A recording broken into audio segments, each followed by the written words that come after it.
Hello, എല്ലാവർക്കും സുഖമല്ലേ? ഇന്നൊരു കുട്ടി ക്രാഫ്റ്റ് വീഡിയോ ആയിട്ടാണ് ഞാൻ എത്തിയിട്ടുള്ളത്. ക്രാഫ്റ്റ് എന്ന് പറഞ്ഞാൽ വെറുതെ നമ്മൾ കാണാൻ വെക്കുന്ന സാധനങ്ങളല്ല, ഒരു ഇയർ റിംഗ് ഹോൾഡറാണ് ഉണ്ടാക്കുന്നത്. അതുകൊണ്ട് തന്നെ അത് വളരെ യൂസ്ഫുള്ളാണ്. അപ്പോൾ അതെങ്ങനെയാണ് ഉണ്ടാക്കുന്നത് നോക്കാം. അതിന് മുന്നേ എൻ്റെ ചാനൽ ആദ്യമായിട്ടാണ് കാണുന്നതെങ്കിൽ സബ്സ്ക്രൈബ് ചെയ്യാൻ മറക്കല്ലേ. അപ്പോൾ നമുക്ക് തുടങ്ങാം. ഞാൻ കുറച്ച് പോപ്സിക്കിൾ സ്റ്റിക്സ് എടുത്തിട്ടുണ്ട്, ഒരു ഗ്ലൂ ഗൺ എടുത്തിട്ടുണ്ട്. വൈറ്റ് ഗ്ലൂ ആയാലും മതി, ഗ്ലൂ ഗൺ തന്നെ വേണമെന്നൊരു നിർബന്ധമില്ല. ഇനി ഇതിൽ ഒരു സ്റ്റിക്ക് ഞാൻ എടുത്തു. ഇത് കുറച്ച് വീതിയുള്ള സ്റ്റിക്കാണ്, കട്ടി കുറഞ്ഞ സ്റ്റിക്കാണ്. എങ്ങനത്തെ സ്റ്റിക്ക് വേണമെങ്കിലും യൂസ് ചെയ്യാം. അപ്പോൾ അതിൻ്റെ നീളവും വീതിയും മെഷർമെൻ്റ് അനുസരിച്ചിട്ട് ഇത് ഇതുപോലെ ഒരു സ്ക്വയർ ഷേപ്പിൽ വെച്ചു. ഇനി ഞാൻ ഇതിങ്ങനെയാണ് വെച്ചത്, അതുപോലെ ഗം വെച്ചിട്ട് ജോയിൻ ചെയ്യുകയാണ്. ഹോട്ട് ഗ്ലൂ തന്നെ യൂസ് ചെയ്യണമെന്നില്ല, വൈറ്റ് ഗ്ലൂ വെച്ച് ചെയ്താലും വളരെ സ്ട്രോങ് ആയിട്ട് തന്നെ നമുക്ക് ഉണ്ടാക്കിയെടുക്കാൻ പറ്റും. അപ്പോൾ ഇതുപോലെ രണ്ടറ്റത്തും കൊടുത്ത് ഒരു സ്ക്വയർ ഷേപ്പ് ആദ്യം ഉണ്ടാക്കിയെടുക്കുക.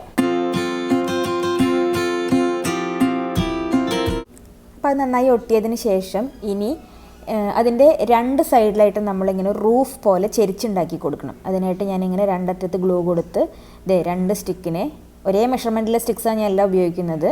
അതിങ്ങനെ വെച്ച് അതൊന്നും കൂടെ സ്ട്രോങ് ആവാൻ വേണ്ടിയിട്ട് ഇങ്ങനെ വെക്കുന്നുണ്ട്. ഇത് ഹോട്ട് ഗ്ലൂ ആയതുകൊണ്ട് വേഗം ഒട്ടും. വൈറ്റ് ഗ്ലൂ ആണെന്നുണ്ടെങ്കിൽ കുറച്ച് നേരം ഒന്ന് പിടിച്ച് നിൽക്കേണ്ടി വരും.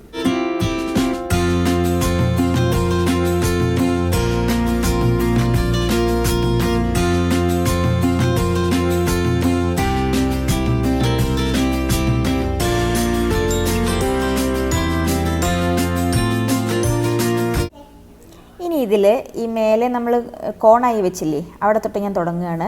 രണ്ടറ്റത്തും ഗ്ലൂ കൊടുത്ത് ഇങ്ങനെ ക്രോസ് ചെയ്ത്, അതായത് നമ്മുടെ ചെരിഞ്ഞ വീടിൻ്റെയൊക്കെ റൂഫ് പോലെ നമ്മൾ ഉണ്ടാക്കിയെടുക്കണം. അപ്പോൾ ഫസ്റ്റ് വയ്ക്കുമ്പോൾ കുഴപ്പമില്ല, രണ്ടാമത്തെ വയ്ക്കുമ്പോൾ തൊട്ടിട്ട് നമ്മളൊരു കാര്യം ശ്രദ്ധിക്കണം. സെക്കൻഡ് സ്റ്റിക്ക് വയ്ക്കുമ്പോൾ അതിൻ്റെ ഇടയിലെ ഗ്യാപ്പ് ഉണ്ടല്ലോ, അത് നമ്മുടെ ഇയർ റിങ്ങിൻ്റെ ആ ഒരു ലെഗ്, അതിൻ്റെ ഹുക്കായാലും ലെഗായാലും ഒക്കെ കറക്റ്റ് കൊള്ളുന്ന രീതിയിൽ വെക്കാൻ ശ്രദ്ധിക്കുക. അപ്പോൾ ഇനി അതേപോലെ അങ്ങ് കണ്ടിന്യൂ ചെയ്ത് പോവുകയേ വേണ്ടുള്ളൂ. അതിൻ്റെ ആ സ്റ്റിക്കിൻ്റെ ലെങ്ത്ത്, താഴേക്കുള്ള സ്റ്റിക്കിൻ്റെ ലെങ്ത്തിൽ എത്ര എണ്ണം വെക്കാൻ പറ്റുമോ അത്രയും എണ്ണം നിങ്ങൾക്ക് നിരത്തി വെക്കാം. പക്ഷേ ഗ്യാപ്പ് എന്ന് പറയുന്നത് ഇതുപോലെ, അത് കൂടാനും പാടില്ല കുറയാനും പാടില്ല. അതിൽ കൂടെ ലെഗ് കയറാത്ത പ്രശ്നം വരരുത്. അതേപോലെ അതിൻ്റെ പിന്നിലെ സാധനം അതിൻ്റെ ഉള്ളിൽ കൂടെ പുറത്തേക്ക് ഇപ്പുറത്തേക്ക് വരും ചെയ്യരുത്.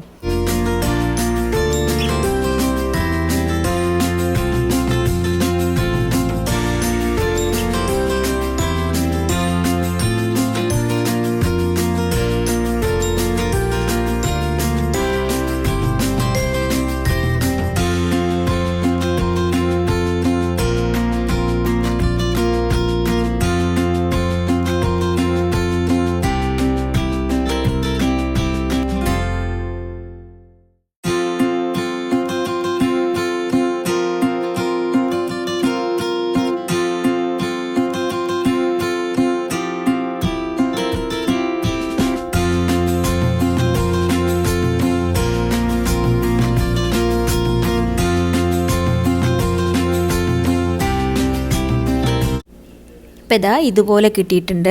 ഇതുപോലെ ഗ്യാപ്പിൽ വേണം നമുക്കത് ഉണ്ടാക്കിയെടുക്കാനായിട്ട്. ഇനിയിപ്പോൾ ഈ സൈഡ് ചെയ്തതുപോലെ മറ്റേ സൈഡും നമുക്ക് സിമിലറായിട്ട് ഇവിടെയും ചെയ്ത് കൊടുക്കണം. ഓക്കെ, അപ്പോൾ അതും കൂടെ ചെയ്യാം.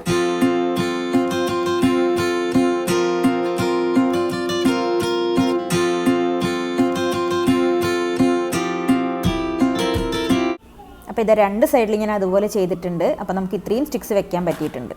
ഇതൊന്ന് നോക്കൂ, ഇത് ഞാൻ വളരെ പണ്ട് ചെയ്തിട്ടുള്ളതാണ്. പണ്ടെന്ന് പറഞ്ഞാൽ 5-6 വർഷം മുന്നേ വൈറ്റ് ഗ്ലൂ വെച്ച് ചെയ്തതാണ്. അതിപ്പോഴും വളരെ സ്ട്രോങ് ആയിട്ടിരിക്കുന്നുണ്ട്.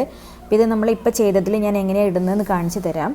അപ്പോൾ ഒരു സ്റ്റഡ് ആണെന്നുണ്ടെങ്കിൽ ഇങ്ങനെ ഇട്ട് കൊടുക്കുക. അതിൻ്റെ ലെഗ് അതിലൂടെ കയറ്റിയിട്ട് പിന്നിൽ അതിൻ്റെ ബാക്കിലെ സാധനം ഇട്ട് കൊടുത്താൽ അത് അവിടെ സെക്യൂർ ആയിട്ട് ഇരുന്നോളും, ഒരു കുഴപ്പമില്ല. അപ്പോൾ ഇങ്ങനെയാണ് സ്റ്റഡ്സ് ഇടേണ്ടത്. അപ്പോൾ ഞാൻ ബാക്കി കുറച്ച് സ്റ്റഡ്സ് കൂടെ ഇതുപോലെ ഇട്ട് കാണിക്കാം.